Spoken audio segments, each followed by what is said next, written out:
agradecer a PM por el esfuerzo que han hecho en la organización de este evento. Estoy muy satisfecho de que se realice en mi casa porque estoy aquí desde hace más de 20 años en Lanús. Y de algún modo plantear algunos temas de reflexión sobre lo que nos han propuesto. En primer lugar, yo querría decir, como punto de partida, ¿cómo podemos definir el tema soberanía económica? Tenemos que hacerlo pensando qué es la economía. Y la economía es una disciplina muy sencilla. En realidad solamente tienen que responder a 3 palabras: qué, producir, cómo y para quién. El asunto después los economistas lo complicamos para que parezca que entendemos cómo funciona, pero no es real.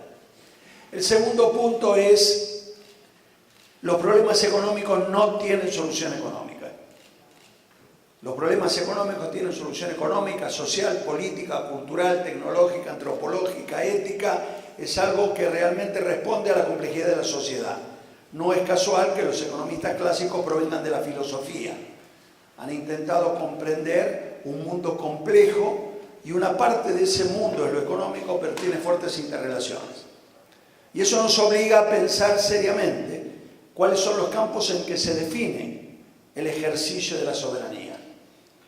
Porque de otro modo pareciera simplemente el que vamos a corregir algunos de los mecanismos que han impuesto estos automatismos absurdos en que dicen: subo la tasa, baja la inflación, abro las importaciones, bajan los precios. Esto es absolutamente absurdo.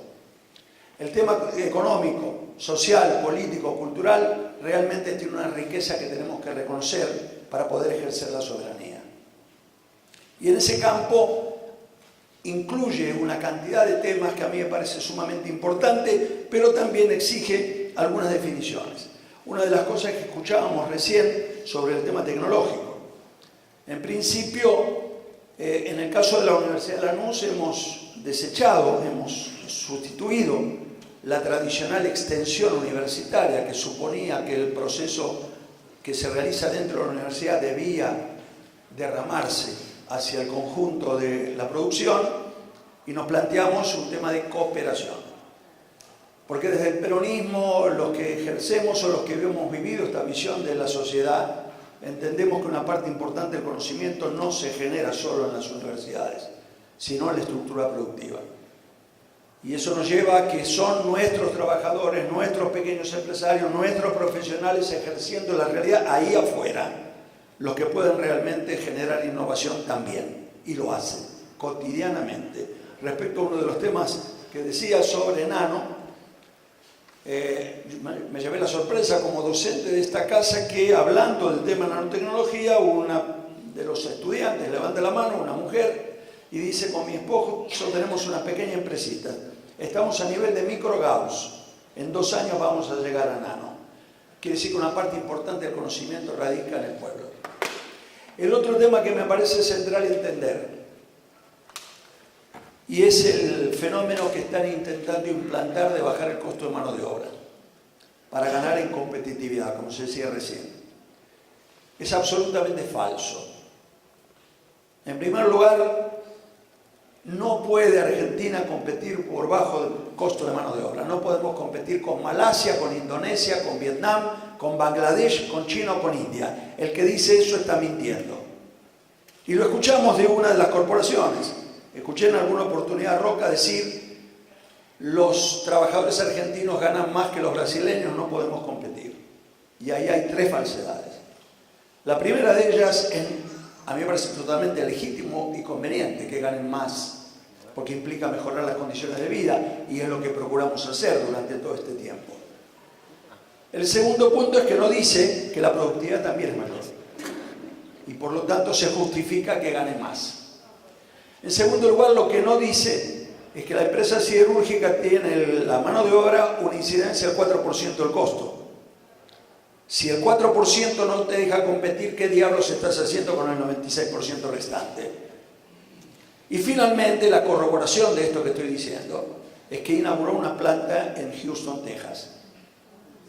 Quiere decir que los salarios de los trabajadores norteamericanos son menor que el de los argentinos y igual puede competir. Bueno, ahí vienen claro cuáles son las falacias que se están utilizando. Respecto a qué tenemos que hacer, tenemos que trabajar en términos de soberanía con todas las dimensiones de la realidad. Tenemos algunos desafíos en el siglo XXI. Un desafío importante es, ya lo hemos visto, todo el tema de los recursos naturales del país. ¿Es nuevo o no es nuevo? La campaña del desierto que llevó a Roca a exterminar una parte de los pueblos originarios para expandir la frontera agrícola se hizo financiada con bonos que se vendieron en la Bolsa de Londres y cuya garantía eran las tierras a conquistar. Razón por la cual en el momento que terminaron el proceso bélico vinieron los tenedores de bonos a pedir que le pagaran, no le podían pagar, por lo tanto exigieron las tierras que eran garantía de sus bonos. Y por eso Benetton pudo comprar 600.000 hectáreas, porque en realidad pertenecían a una compañía financiera inglesa que los había adquirido de ese modo. Y hay otros temas que hacen a la soberanía que me parecen centrales. Uno de ellos, en términos de recursos naturales, piensen que la humanidad usa petróleo hace solo 100 años y tiene sustitutos. Hemos escuchado algunos: eólica, atómica, fotovoltaica, hay 1000 formas de sustitución.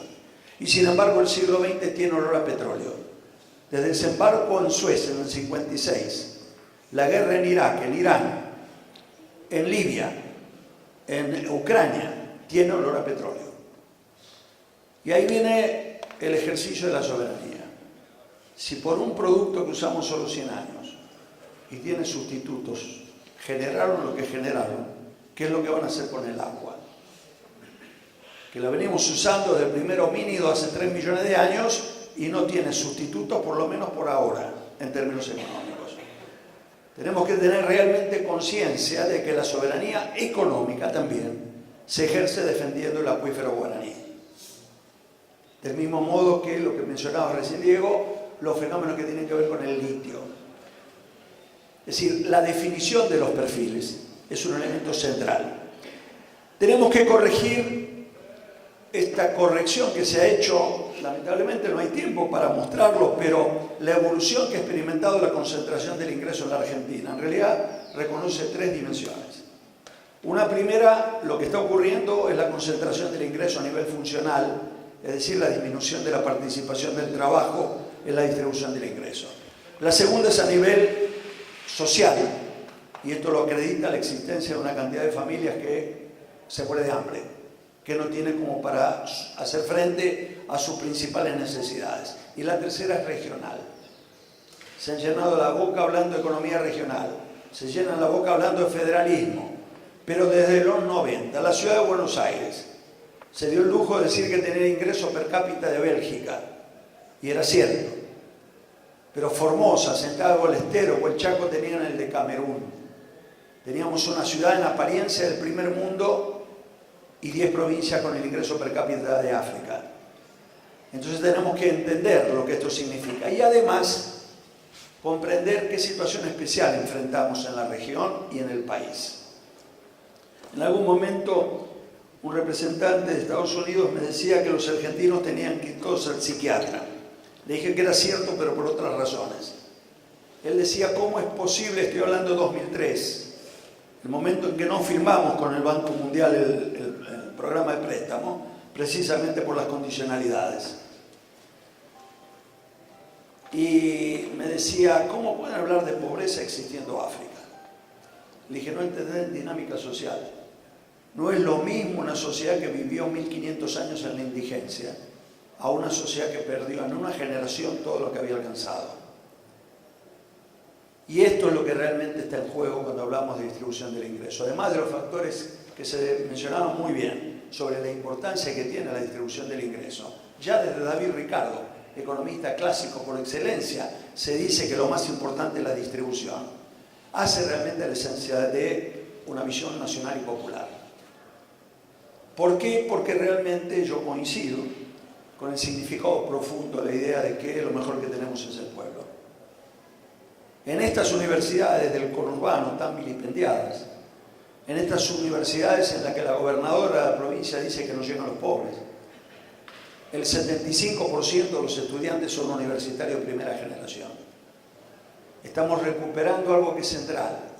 Yo soy hijo de un trabajador, pero pude llegar a la universidad por el peronismo, que no solamente garantizó lo que hemos convertido en ley, promovida desde aquí, la eliminación de cualquier forma de aportación o aranceles en la universidad en el 49, sino que nos dio la posibilidad de recuperar nuestra conciencia de que teníamos derecho. El ejercicio de los derechos, la conciencia de que tenemos derecho, y no es una concesión graciosa, es parte de la construcción política que pudimos hacer en los 12 años del gobierno kirchnerista. Recuperar ese concepto. No estamos pidiendo, estamos planteando las bases mismas de la construcción social de un país justo, de un país con equilibrio, de un país que ponga realmente en juego lo mejor que tiene, que es su gente. Pero para eso necesitamos una cantidad de elementos. Yo hice una larga lista de cosas que tienen que ver con la economía, aunque no lo parezca. No, juro que no lo voy a leer totalmente, particularmente en mérito a la existencia de boquenses y riverplatenses en esta sala, pero que realmente tienen que ver con lo que hacemos cotidianamente. ¿Qué hacemos en términos del factor humano? ¿Qué pasa con la educación? ¿Qué pasa con la salud? ¿Qué vamos a hacer en términos de una aspiración que supimos plantearnos de un país para nosotros, para nuestros hijos, para todos los hombres del mundo de buena voluntad, y resulta que caímos en la discriminación? ¿En qué medida tenemos autoridad moral para discriminar al compatriota de otros países que viene aquí? Estamos poniendo en juego, lo están intentando, el adjudicarle a la víctima de un proceso de pobreza la responsabilidad de la falta de crecimiento, de la falta de generación de trabajo. La falta de generación de trabajo suficiente es responsabilidad de las políticas económicas que ponemos en marcha, no de la existencia de migrantes. Este es un país, alguna vez lo dijo Perón, para 100 millones de personas. ¿Cómo podemos, si todavía no llegamos ni a la mitad, adjudicarle al que llega la responsabilidad de que no crezcamos, de que no generemos trabajo? Yo creo que son elementos que tenemos que tomar en consideración cuando definimos política. De aquí una cantidad, voy a hacer simplemente lectura del punteo, no voy a desarrollarlo porque no nos dan margen. Capital y tecnología, ya hemos tenido una presentación que me parece interesante, la política de erradicación de inversiones, la elección de tecnologías convenientes, y acá también elementos que es indispensable comprender. Recién el compañero hablaba del tema de energía y hablaba de la eólica. Elementos que tenemos que entender respecto a nuestras propias necesidades de país. Vinieron los alemanes y querían poner pantallas fotovoltaicas. Para darles una idea, un megavatio generado atómicamente cuesta 30 euros, eólicamente 95, en pantalla fotovoltaica 220. Pero mucho más pertinente para nuestro país, por ejemplo, lo eólico, porque tiene capacidad de generación en pequeñas localidades, cosa que no ocurre en Europa. Pero la fotovoltaica, 225 dólares. ¿Por qué? Yo les dije, de Buenos Aires al sur es posible, de Buenos Aires al norte es absurdo. ¿Por qué? Una cosa muy sencilla que tenemos que comprender. Cuando hoy se hablaba de territorialidad, implica recuperar un concepto que me parece básico para la economía. La economía no es una abstracción, no son el manejo de 4 variables macro. No podemos encerrarnos en si sube, baja el dólar o qué es lo que ocurre con eso. El tema se expresa en el territorio. ¿Cuál es la realidad de lo que estamos enfrentando? ¿Por qué los alemanes tienen pantalla fotovoltaica que es cara y cuyas sales no son biodegradables? Porque ellos tienen luz, no tienen calor. Y por eso tienen que usar una tecnología de ese tipo. Comprarla a nosotros, en La Rioja, es absurdo. En que cualquier tallercito metalmecánico está en condición de hacer un colector solar para calentar agua, que es el 80% del uso. Lo que pasa, compramos paquetes, compramos visiones que vienen de fuera. Tenemos que ser capaces de entender nuestra propia realidad.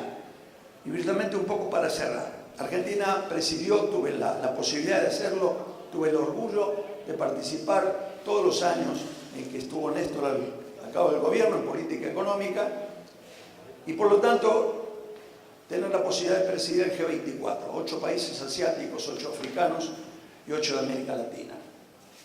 Y luego expuse en el G77 a los países subdesarrollados las conclusiones que habíamos llegado.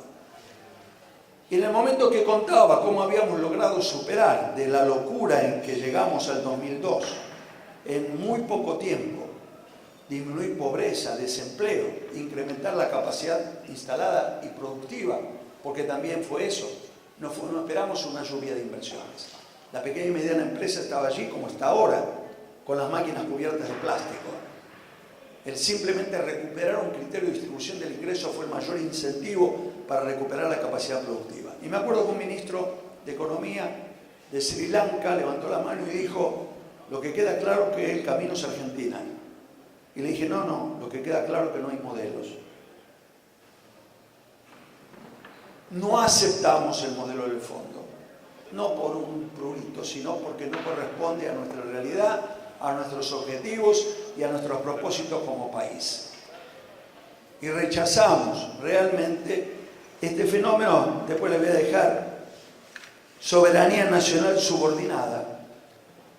La determinación de todas las líneas de decisión de política que ha adoptado el gobierno actual de Macri estaban previstas en un documento de OCDE que, para colmo, lo discutieron y lo presentaron ante dirigentes sindicales argentinos invitados a ir a París. Y en él se refleja con claridad todo lo que iban a hacer. ¿Cuál era el tipo de política que iban a implementar? Tenemos que recuperar, y ahí es el ejercicio de la soberanía, los criterios que tienen que ver con una patria justa, libre y soberana. No hay opción. La única forma de patria es la que es justa, libre y soberana. De otro modo es inviable. Esto es una construcción reciente. Yo diría que tiene una característica. No estamos planteando una utopía. Estamos planteando reconstruir lo que fuimos capaces de hacer. No estamos planteando una hipótesis. Estamos planteando lo que efectivamente en algunos momentos de nuestra patria se construyó, con el esfuerzo de todos nosotros. Y significa también un imperativo importante. Dos cosas para terminar. Una primera tiene que ver con este criterio. Viene solamente como aspiración reciente este criterio de justicia. Yo diría que hay raíces interesantes. Tuve el privilegio de estar durante años dirigiendo el programa de empleo en México, nuestra segunda patria. Acá decimos que somos muchos argenmex. Y pude ver en una vieja cultura mexicana, la cultura maya. Tienen un libro sagrado que se llama el Popol Vuh. Entre otras cosas, discute qué cosa es un buen gobierno. Y lo que dice el Popol Vuh sobre un buen gobierno es aquel que logra que todos se pongan de pie, que nadie quede atrás. Lo dijeron hace 1000 años. Y eso sigue siendo un buen gobierno. El que logra que todos se pongan de pie y que nadie quede atrás. ¿Y cómo se logra? ¿Se acuerdan el gesto de Néstor que hacía así sobre la voluntad, sobre la fuerza? Hace un tiempo vino Alain Touraine, el sociólogo francés. Dio una conferencia en la Biblioteca Nacional y yo lo tuve que comentar. Y él habló de la voluntad como factor importante para corregir los principales desequilibrios generados por la globalización. Y cuando me tocó hablar, dije, yo voy a dar un ejemplo de esa voluntad de la que él habla. Lo escuché de una mujer muy sabia, una mujer mapuche. Esta mujer mapuche dijo: para nosotros los mapuches los pájaros no cantan porque amanecen. Los pájaros cantan para que amanezca. Y yo creo que los argentinos, todos nosotros, en el ámbito que nos toca, tenemos que realmente trabajar muy fuerte, muy honestamente, como se decía en la reunión anterior, para que vuelva a amanecer, particularmente por una parte de nuestro pueblo al que le están quitando la luz del sol. Bravo.